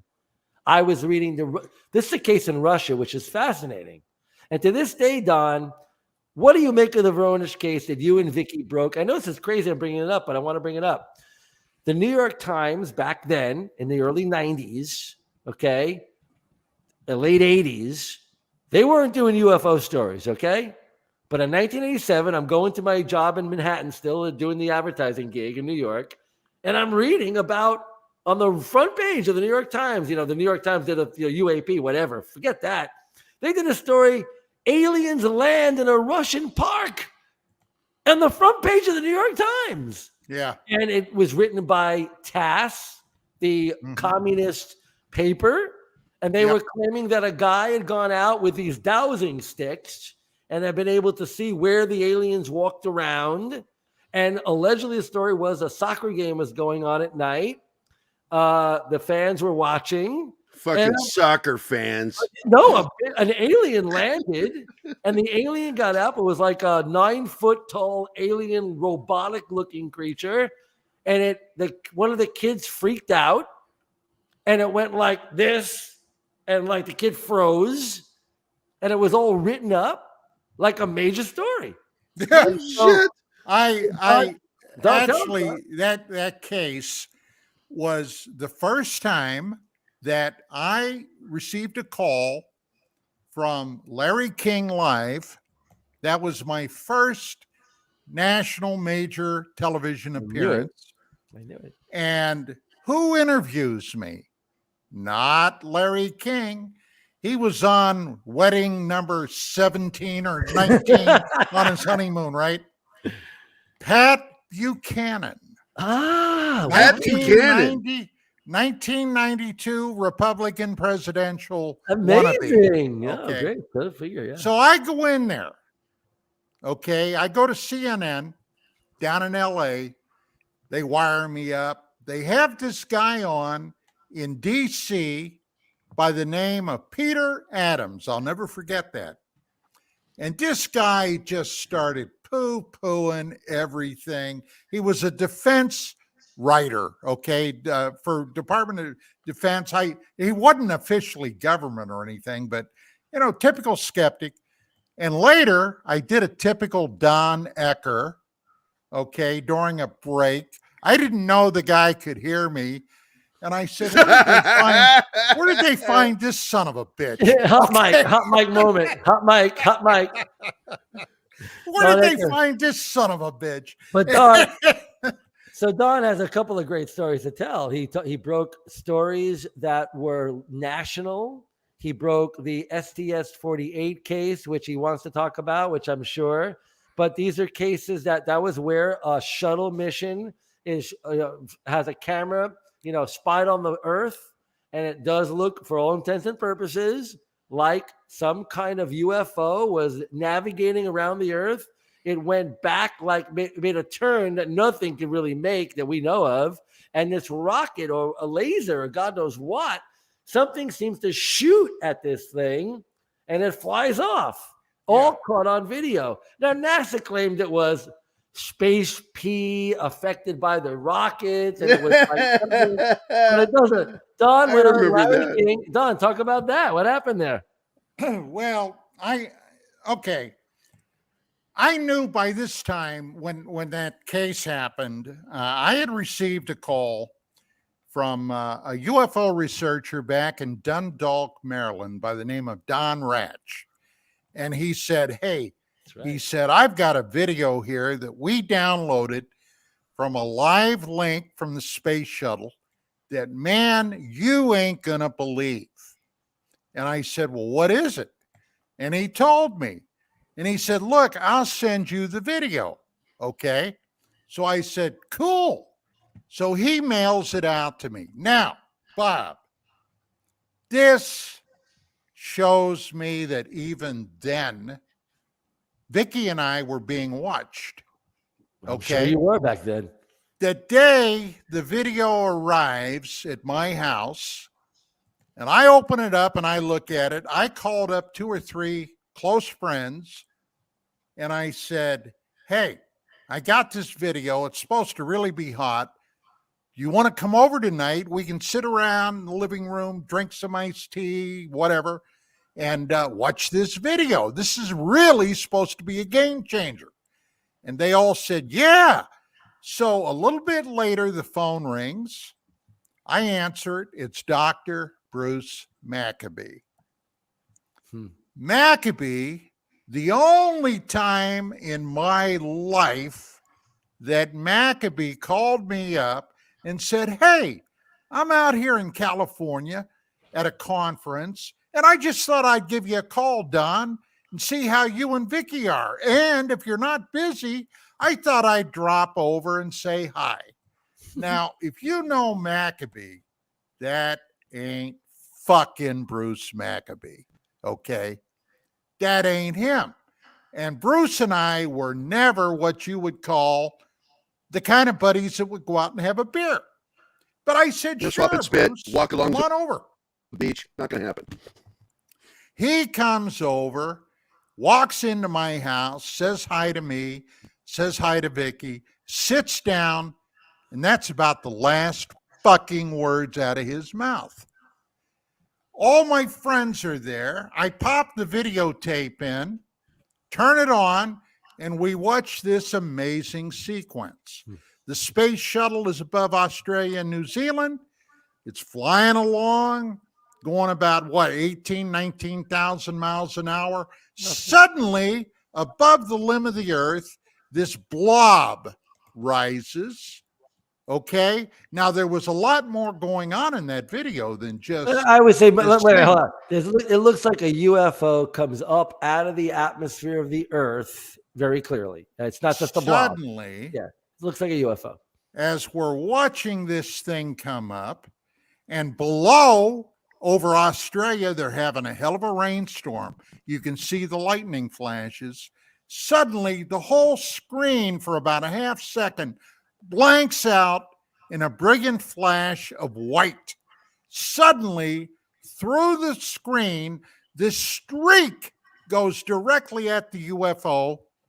The UFO makes a violent 145-degree right-angle turn and shoots out into space a split second before that streak gets to the position the UFO was in. Now, in hindsight, and I put on my detective hat, what the hell was that? Well, this was in the aftermath of President Ronald Reagan's Star Wars initiative, where suddenly billions were poured into research and invention, making weapons that could knock down ICBMs. I think that's what it was. And I think one of those weapons, and my personal belief is it was one called Brilliant Pebbles, okay, which in essence was a super huge shotgun firing pellets at hypervelocity to impact ICBMs, only in this case, it was a UFO. That's what I believe it was. Hold on, Don. Okay, so Gary, I'm going to try to help you a little bit tonight, okay? So I'm not going to take over the show, but I'm going to help Don a little bit here. All right, Don. So I can use all the help I can get, Bob. My new show coming out called Politics, by the way. It's going to be a feature film. I want people to understand this. It's going to focus on Dr. Maccabee, the same exact guy he's talking about. He's a wonderful guy, but I'm not going to defend him like the Cal Corp kind of thing. Forget that. Bruce Maccabee is a wonderful guy. I believe that. He's a friend of mine and been in many of my shows. Hold on. Top optical physicist, one of the top UFO researchers. I'm sure Don would not argue at some level. Bruce is this high-level UFO researcher of the highest level and believes, by the way, that aliens are visiting Earth and at least some UFOs are unknown creatures or beings coming in craft from another world. Not from another dimension, which we can talk about, but from another world, most likely. Hold on. That's generally what he believes. He has a very good relationship with a top CIA scientist. That CIA scientist and his relationship with Bruce is going to be a very big part of this movie called Ufolotics I'm working on now. What Don is referring to is that in this SDS-48 1991 tape, at the time it was making the headlines a little bit, thanks to Don, Bruce Mack, before Don ever had a chance to make it headlines, Bruce was interested in this film, this videotape, I mean, Don Rash recorded, more than he should have been. In other words, he knew about it. He was looking into it. Oh, I'll tell you what he did. Don is going to tell you in a minute that he believes Bruce had some other agenda that he was looking at it for. What was the agenda you believe Bruce was looking at this for? Why was he looking, do you think? Okay. The other name that had not yet been mentioned was an engineer working under contract at NASA by the name of Vincent DiPietro. Vincent DiPietro was one of the proponents that really led the charge on the face on Mars back in the 80s and he was early 90s. Right, the first guy to analyze the actual data. Let's look at the data. Now, Vince, okay, it was a tough, originally an Italian kid. He was a tough kid, okay. Get out there and mix it up with you. He didn't have any problem with that back in his younger days. Well, Vince and Bruce got together and decided what they were watching in that video was a skirmish in outer space. They believed there was some kind of a conflict going on in near Earth orbit, a war, okay? A freaking war. So what did they do? They went to the science committee, Vince and Maccabee, I gotta say, was going over to CIA every week, sometimes a couple of times a week, having lunch at CIA, talking about, as he told me, unofficially, of course, UFO matters. Now, I know damn well what he was doing, okay? Hey, it doesn't take rocket science, as John Brandenburg might say, to figure this one out. Well, hold on. Time out. So I want to make sure, Gary, especially for Gary here. Don, you're saying that Bruce Maccabee and Vince DiPietro at NASA got it, I believe? Yep. You're saying they together went and said to someone officially, we believe this is a firefight in space? Yep. You heard that from DiPietro? I heard it from Don Ratch, who was a close confidant of Vince DiPietro. Okay. And these meetings that Bruce, you said, was having with the CIA every week. You heard that from who? Look, the people that I talked to, some of them I can name, some of them I can't. Well, let me tell you what we know. We know that. But one that I will name was Bill Moore, back in those days, who was still not yet totally ostracized from the UFO community. Well, okay. Moore knew Maccabee very well, and Moore was up to his eyebrows in intelligence, as was Bruce. There's a reason, Gary, especially Gary, I want to know, in the new movie I'm working on, Ufolotics, the relationship between Bruce. You realize Bob right now is doing research with me. Yeah, but it's very interesting because Don is going to be in Ufolotics. The question is, what is the relationship that Bruce had with CIA? And there is one direct relationship with one individual that is going to be very, very interesting to Don and everybody else in my new movie. So anyone who's interested in this story right now, please understand, Don is lighting a fuse right now. He's lighting a fuse to Don? Lighting a fuse? Your microphone. What's wrong with this? I don't microphone? buy that. Hold on. Your microphone, Gary. Fix that mic. So the problem is I have to now ask the individuals involved because the CIA scientist is going to give me an interview for the first time ever about this. Well, if I name some names, will you affirm or deny that they are the correct names? Yes. Ron Pandolfi. Well, let's just talk about this relationship between Ron Pandolfi at the CIA and Bruce Maccabee. Strangely, in one of those weird serendipity coincidences, which Carl Jung, the famous psychologist, said, hey, synchronicity is not just a coincidence, okay?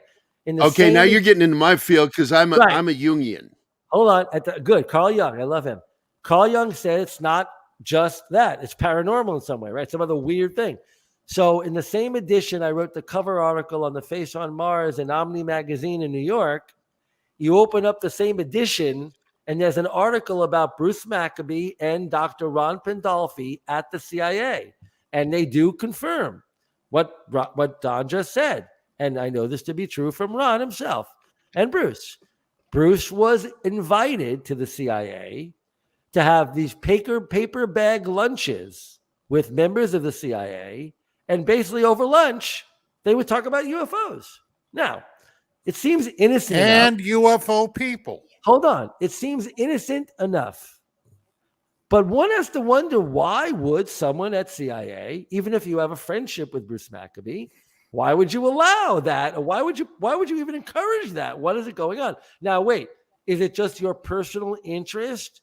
So in your lunch hour, you want people to come over and just hang out and talk about UFOs with Bruce Maccabee in your office? I don't know.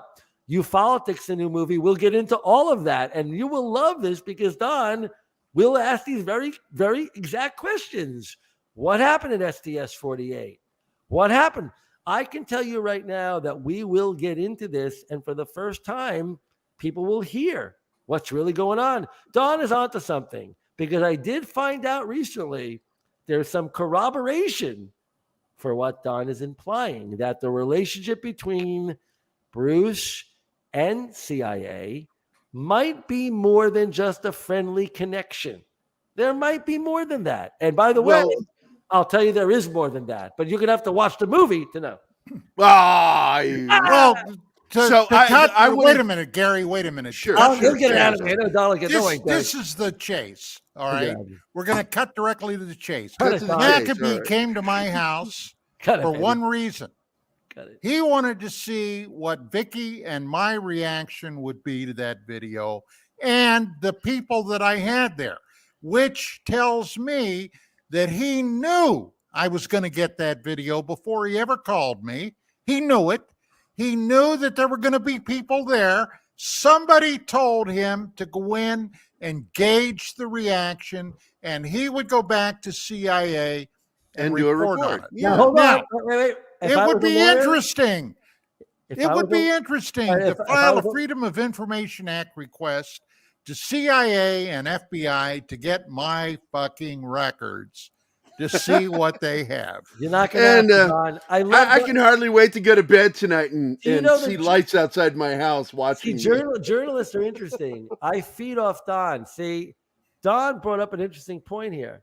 There's circumstantial evidence here that the SDS-48 case fell within the window of time that Bruce was showing UFO stories to these people. So there is a very good background here to get into. If you're a lawyer and you say, isn't it true, Mr. So-and-so or Dr. So-and-so, that you were having these meetings at about that time? Yes, it is true. And is it true that it was about UFOs? Yes, it was. So Don's theory has a little bit of intrigue here. At the very least, they could have been, hey, Bruce, anytime you see something really great, let us know. And would you give us a little lead time? Because it might be the Russians or the Chinese or whoever's looking. We want to know first. Could be, right? It could be. Look, there's been, Don and I have dug into this so much and talked about it. It's like, you go all the way back to when all this really began of 47. Right. You got to go back. You do. When you go back to the mountain incident with Kenneth Arnold, you got all the way to Roswell, immediately following it, two things happen. And, law enforcement, everybody knows that, understands how shit works, that there's no such thing as coincidence, that the Air Force broke from the Army within a month and a half, and the CIA was formed.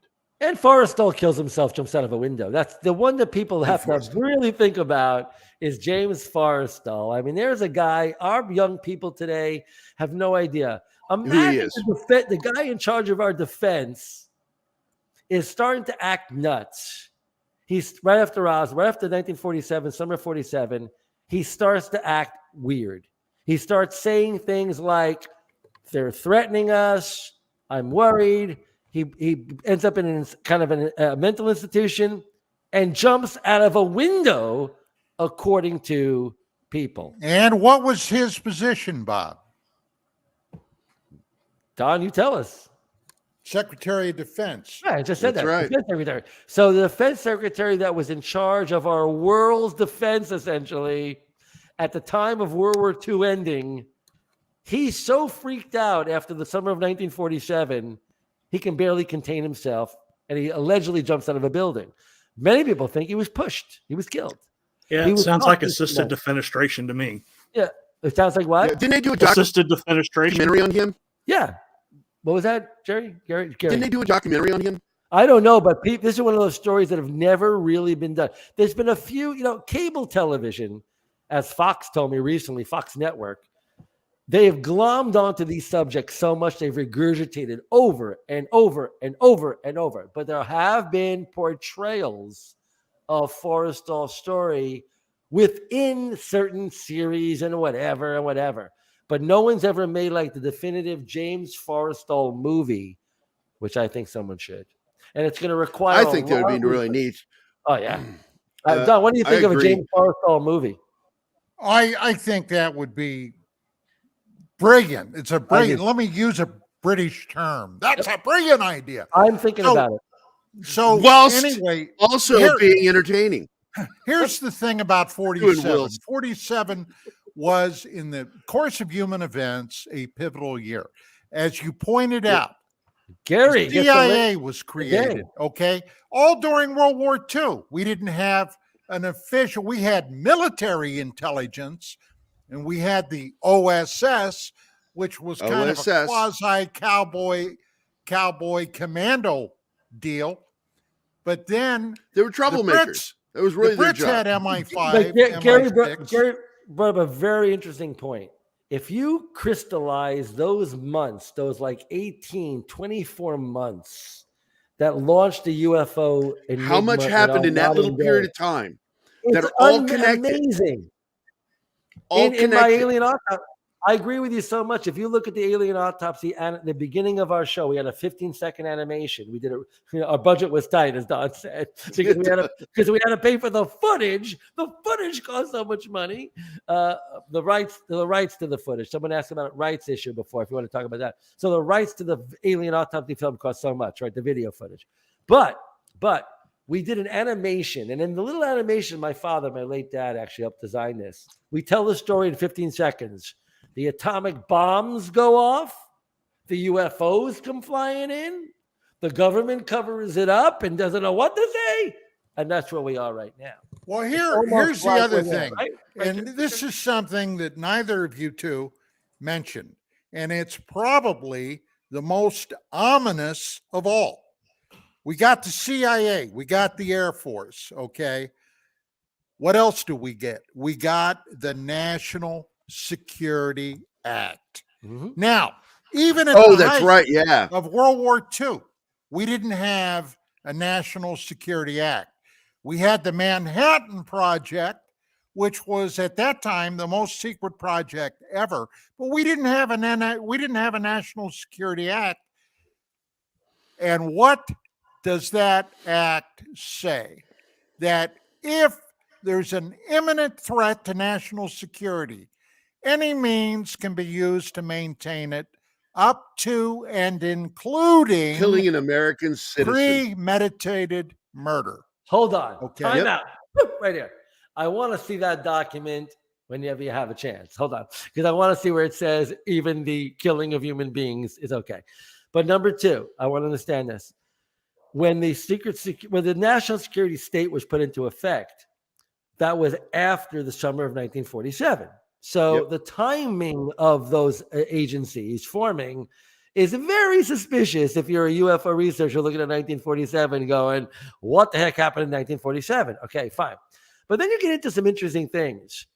Even Harry Truman is on tape, on film, saying to the reporters, oh, yeah, we get together. He means the military. Oh, yeah, we get together. We talk about the flying saucers. Yeah, we do. How come people don't look at that and go, wait a minute, that wasn't a joke. He wasn't he wasn't Conan O'Brien. It wasn't like on Jimmy Kimmel. No, he was talking to the reporters with a little smirk going, people were seeing UFOs. He may have had a wry wit, but the fact is Harry was a straight shooter. Yeah, if he's talking about something, he's talking about it. At that time, there were sightings all over America. Now, it was crazy. I admit, including D.C. Yeah, no, 52. That's when Truman was speaking. The 1952 event, but even before 52, this guy, the guy who ran transportation for Canada, his name is Wilbert Smith. He was brought into meetings by people at the Pentagon, and he was told the UFO alien issue. Guys, excuse me. I got to go to the front door. Sure. Somebody's there. My wife is recovering from surgery. Is Bailey barking? I gotta take care of it, so I'll be right back. I bet Bailey's like letting you know. Anyway, I lost my train. It was a Truman thing. So I want to tell you something, though, Bob. I want to remind you something else about what's his name, Forrestal. Forrestal was a devout Irish Catholic, and this is something that's not talked about. I love that you know about it. By the way, your microphone is staticky. You know that? Your microphone is staticky. I'm just letting you know. What ends up happening with his supposed suicide? This is a devout Irish Catholic commit suicide. And this is something that's, I'm not going to say is unheard of, but it is so rare because Irish Catholics in particular have one of the lowest suicide rates of any devout religious group. I love that you know about Forrestal. I love this. I'm going to make a movie about this. I'm serious. This is really important. Jumped out of a fucking window. Yeah. Now, I got to tell you, is it possible he killed himself? I say this to that. Yeah. If you knew what he knew, right, it would tear apart your faith. It would absolutely tear asunder every belief you have in your own country and the ability to defend its people. I absolutely think that there is a chance he really was that terrified of what he was exposed to. I am floored you know about it. Love it. Well, I believe that that also gives you a good example of why a decision was made not to fucking tell people. Because I would say this guy, if he killed himself over that, what would the rest of America do? Gary, secretly, I've never told anyone this before. I would say if you look at a pizza pie, I'm a New York pizza guy, 8 slices, 8 slices of big pie. LA, terrible pizza here, except for one place. If you look at that pie, at least one slice, 8 of 8, maybe 2 pieces of the pie. The reason I got into UFOs was the Forrestal story. It was that impactful to me. Don, I was just saying to Gary that when I was looking at getting into journalism and covering UFOs as one of my main beats, the Forrestal story was easily like on a pizza pie, 2 slices at least. It was easily. There you go. It was that 2 out of 8. Me.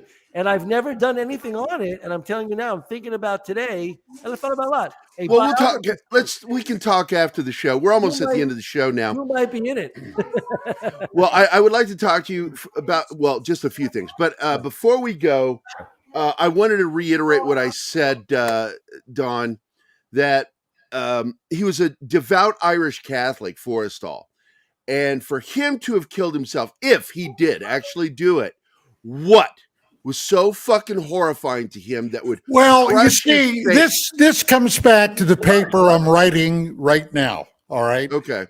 The core story, the implication is very clear that there very well may be something that is so sensitive that the top military hierarchy are concerned out of their minds about it.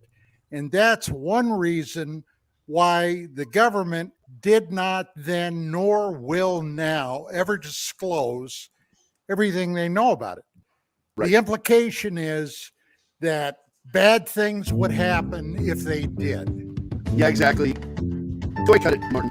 I want to do a quick wrap up here because we got to go. And I got to thank our audience. We got to have you back, Bob. We got to have you back. This is it. I mean, we didn't even get into the fucking moon yet. We're going to get into the moon and everything else. We'll do it all next time, maybe. All right. Yeah. So I want to get Mark Center on here. He doesn't have a camera. Mark, get a camera and get on this show. Next week, I actually want to get into what you brought up a few minutes ago, Don. Next episode, absolutely, we need to get into Cal Korf. I want to get into that and get into the that Russian park, the Verona, what's it called? Voronezh. Voronezh Park. I want to do that. Those two stories next week. If you will do that, I can't wait to see it. I'll look at it. I got to tell you, but let's stick around after the show, Bob, because I want to talk to you some more from the artist side of things. Check your mic, Gary. I keep telling him. I know his microphone. It's you got to fix that. It's Photoshop. I have Photoshop open. It grabs my GPU and my GPU. I know. Microphone. I got you. I hear that. But say hi to Vicky. I can hear her in the background. Here's she doing. Everyone be sure to watch Politics when it comes out. Politics this year. Politics. Well, we're going to have you back on. We're going to go in depth into what you're doing. But say hi to Vicky for me, Don.